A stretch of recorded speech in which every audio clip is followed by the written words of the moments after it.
Start. देश के स्वतंत्र होने से काफ़ी समय पहले ही लोगों ने यह कल्पना की थी कि स्वाधीन भारत में शिक्षा व सरकारी कामकाज देश की अपनी भाषाओं में संपन्न होना आरंभ हो जाएगा।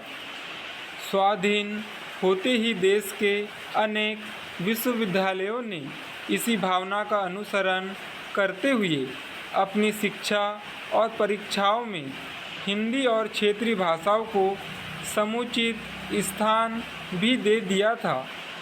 हिंदी भाषी क्षेत्रों के अनेक विश्वविद्यालयों में शिक्षा और परीक्षा का माध्यम हिंदी हो चुका था, लेकिन जैसे जैसे समय बीतता गया लोगों की सोच में अंतर आने लगा।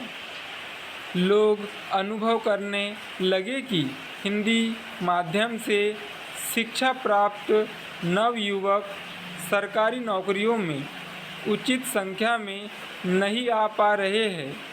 उच्च शिक्षा की तो बात अलग थी, पर छोटे स्तर पर भी हिंदी माध्यम से शिक्षा प्राप्त नवयुवक सरकारी नौकरियों में उचित संख्या में नहीं आ पा रहे हैं। उच्च पदों की तो बात अलग थी, पर छोटे स्तर पर के पदों को प्राप्त करना भी उनके लिए बहुत कठिन हो गया था, क्योंकि सरकारी पदों पर भर्ती के लिए अंग्रेजी आवश्यक थी।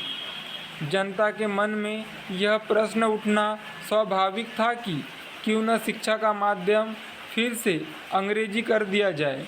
ऐसी बदलती सामाजिक धारणा को रोकना आवश्यक था, क्योंकि देश की अपनी भाषाओं को समुचित स्थान न मिलना राष्ट्रीय हित में नहीं था।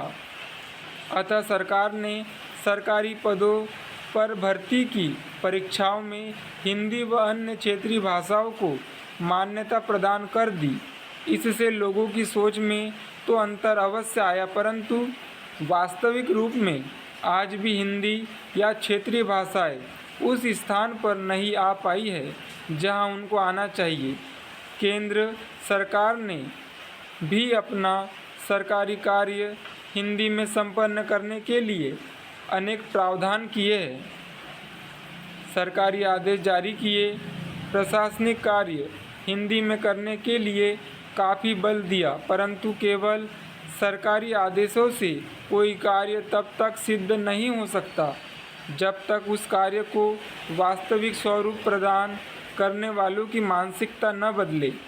अतः सरकारी आदेशों और व्यवस्थाओं के बाद भी देश की भाषा को सरकारी कामकाज में वह स्थान नहीं मिल पाया जिसकी वह हकदार है।